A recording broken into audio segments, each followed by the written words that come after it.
Hello, hello, hello, and welcome to episode 1 of Death Guard December. To start off Death Guard December, we're going to paint these little guys, the little Chaos Curslings mutated. I can't remember what they're called. We're going to paint these. Obviously, however, these models are very, very different. They're not very uniform. And I want to paint them all differently. They're not all going to be like white guy with red demon, white guy with red demon, white guy with red demon. They're all going to be different. So I think what we're going to do for these is we're going to paint them one at a time. Which one should we start with? I say, let's start off with one of the little ones. Let's start off with this guy, the Tentacle Man. So I'll just push them on the side. So, let's get into it. Okay, here's the model all primed up. I've not done a very good job priming him. He doesn't look the best, but that's an issue we can solve with more paint. So I've got some Cadian flesh, and we're just going to put some Cadian flesh on him. Now his tentacly leg and his tentacly arm, I want to do them a different colour. But for all of his skin and stuff, I'm going to just lightly put on the paint. I'm not going to put it on too gloopy, too heavy. Because what I want to do is all the areas that I've gotten white with my zenithal, I want the paint to show through, but all the areas that are a bit red, I want it to sort of, I've gone way too, have I? Yeah, way too watered down there. But all the areas where it's red, I want the red to sort of come through and blend in slightly. Whereas all the areas where it's nice and white, I want to be flesh tony, you know what I'm saying?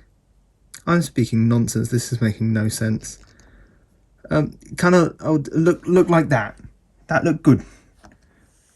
Okay, now the observant among you may be looking at this and going, oh my god, that looks shit. A very patchy paint job. But that doesn't matter, because this is not the skin colour I want. I want a much more pale, ill sort of skin colour. So we're going to take our Cadian flesh and mix in a bit of pastel pink. And that'll give us a much lighter shade of skin. And the reason that it's fine that my paint job is patchy is because, turn the camera, we're going over it. And so that was just a sort of base layer, you know, to cover down the majority of it. Have I gone, is this enough of a lighter? I might go a bit lighter. Okay, we're going to do this, and we're going to add in even more pastel pink. We're currently at about 50-50. I might knock it up to 75, 25. Because this is not as much of a jump as I thought it was. Okay, he's starting to look decent, and so I've mixed in a bit more of the pastel pink, and we're just going to put that over there. We want a very light skin tone on this guy. We don't want it to look like he's got much blood circulating around him, because he's a little Nurgle chap. A little icky guy, you know? And icky guys aren't healthy. That's a fact. This video's a disaster. I apologise. Okay, so we have got him looking all nice and light, but I think we can go sicklier. So I've mixed in even more pastel pink. And we're going to, like, this guy has no circulation. He has never seen sunlight. That's how bright we're taking this. Because he's not sick enough. He's not ill enough. I need this man to look grotesquely disgusting. And yeah, I think we got it there. Okay, I'm satisfied enough with the skin, so we're going to move on to the tentacly bits, which are going to be red. And everyone knows that red starts off with purple. I've got some Screamer pink here, and we're just going to sort of lather it all over his tentacly bits. So I don't think much explanation is needed. So I'll just get a little bit of that. And then, as I said, not much explanation is needed. Just apply.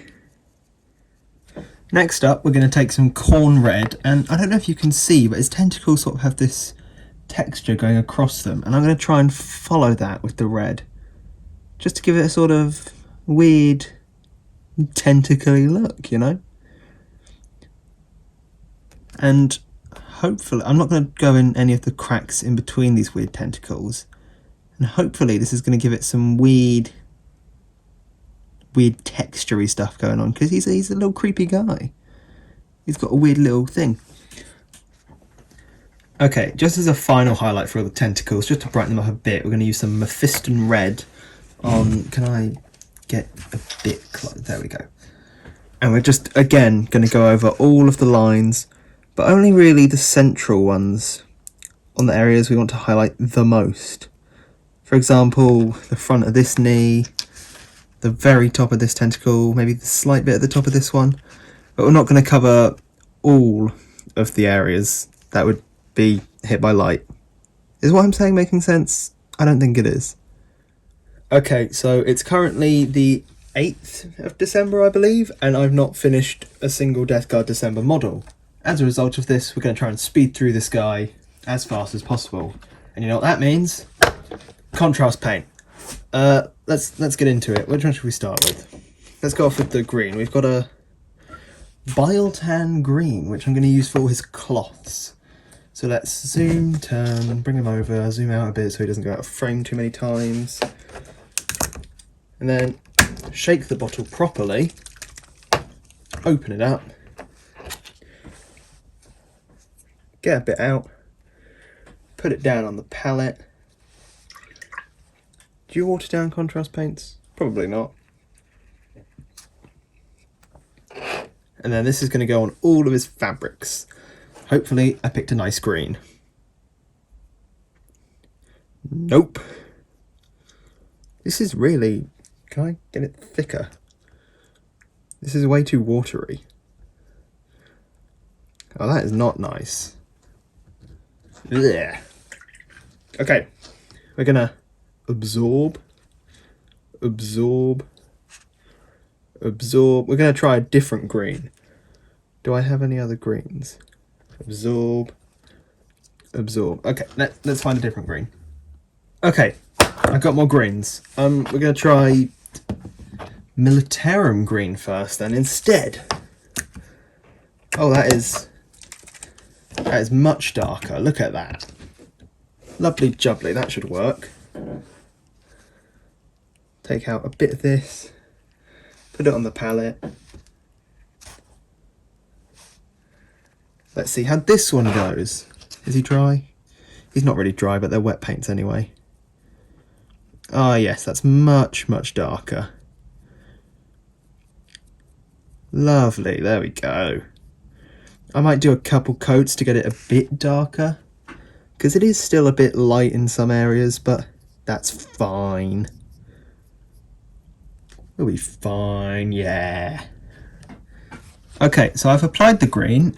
It looks okay. I'm not going to lie and say it looks good. It looks okay. And I would like to do a second coat, but contrast paints take forever to dry. So what I'm going to do is put them all on, even though this one's nowhere near dry yet. And then I'll come back after a movie, or tomorrow maybe, or whenever, and layer them up a second time, and then we'll be done. Woohoo! And you know what that means? Next up is black for his armory bits. And I'm going to be using Basilicanum Grey. This is close enough to black. Hopefully this one looks partially decent. Can you see? Am I going out of the way?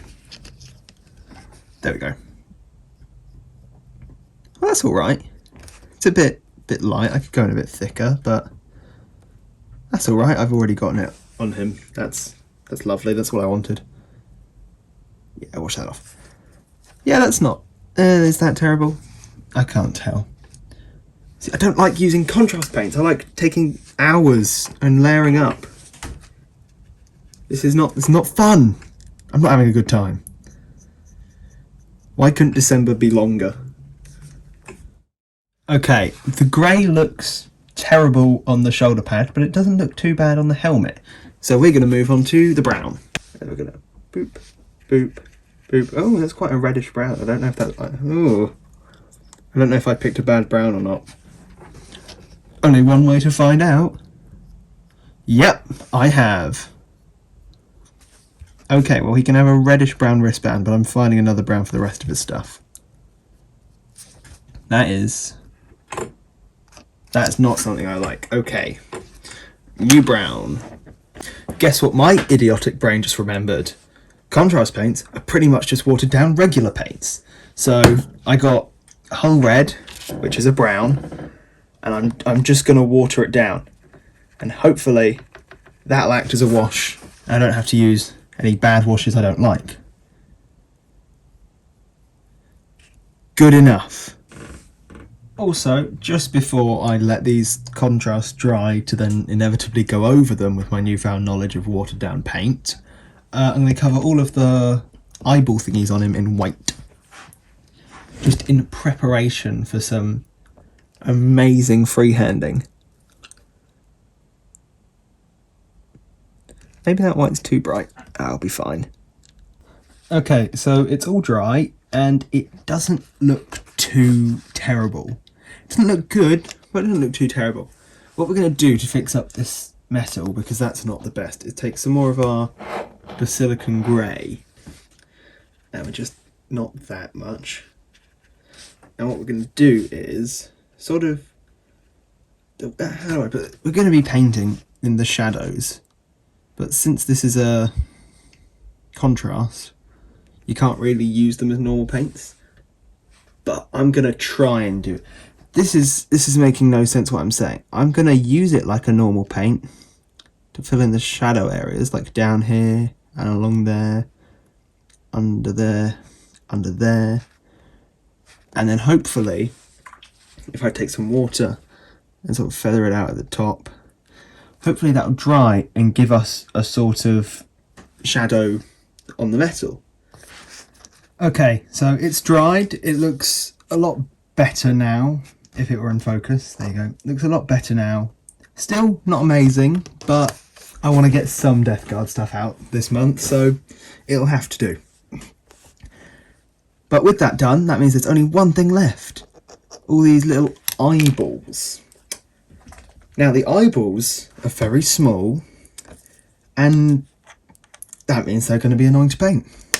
But don't worry, I'm an expert painter. Now I want to give them a sort of bloodshot look, which means, there's a hair on my camera, which means we're going to get some matte red from AK. I'm going to water it down quite a bit. What I want to happen is for this to just sort of flow around to the edges of the sort of eye. Does that make sense? Probably not. Anyway, so yeah, I'm gonna, here you can see, just gonna do a little bit like that. And then that's gone a bit more than I would have liked, so I'm gonna take a little bit away from that corner and just wipe down the middle. And there you go. Now there's a slight bit of red around the eye to give it that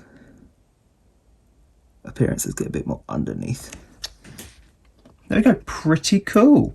I'm going to do that to all the others and then we can get onto pupils. Okay, next is the iris, which is going to be really small and annoying to paint. So I'm bringing it close to me, where we're going to use archaic turquoise. Now, I'm going to use a very small brush for this, because itty bitty tiny. I reckon I could get a toothpick and just sort of dab it in the end and use that. But that'd be cheating. I have very shaky hands, so what I'm doing is I'm pushing down with, you can't see.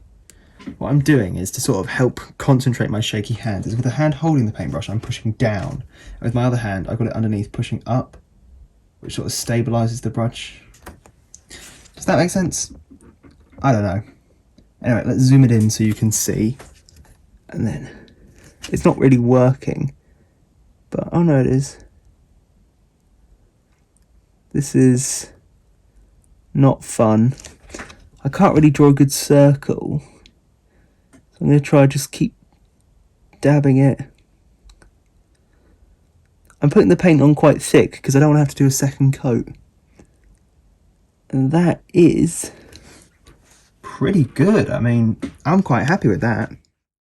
Okay, up next, after we've done all that, how have I got blue all over my fingers already?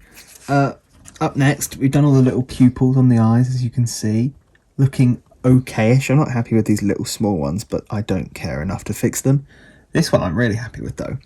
But yes, next we're going to do a lighter blue, and I'm going to try and do some sort of lines across it, like how irises usually look. And so I've got some Ducat blue. Is that in frame? Yes. I also have this teeny tiny little paintbrush. There are about 4 hairs in this thing, so hopefully it will be small enough to do what I want to do. So I'm going to take some Ducat blue. Again, I'm going quite thick with the paint because I don't want to have to do a second coat over it. Okay, but at the same time, I don't want much paint on my brush because then the lines will be really thick, which is not what I want. So we're just gonna across, down, across, cross, cross, cross, cross, cross, cross. How does that look? Oh, that doesn't look any good at all. Okay, well, it doesn't look horrible, but it doesn't look good either. You guessed it, the next step is some black for the pupil. Again, going in with the itty bitty tiny brush, and I'm just going to dab the tip in to a little blob of black. And as you can see there, I sort of just got some, you can't see, but I've got a little blob of black paint on the very tip of my brush. I'm worried that might be a bit big actually. Let's take a little off. And what I'm going to do is just gently tap the centre. Will I get it off centre? Almost definitely. Will it look okay? Yeah! Look at that, it's a bit off centre, but if it were in focus, that's a decent eyeball. I can't tell if it's slightly blurry or if my camera's just dirty. Hold on.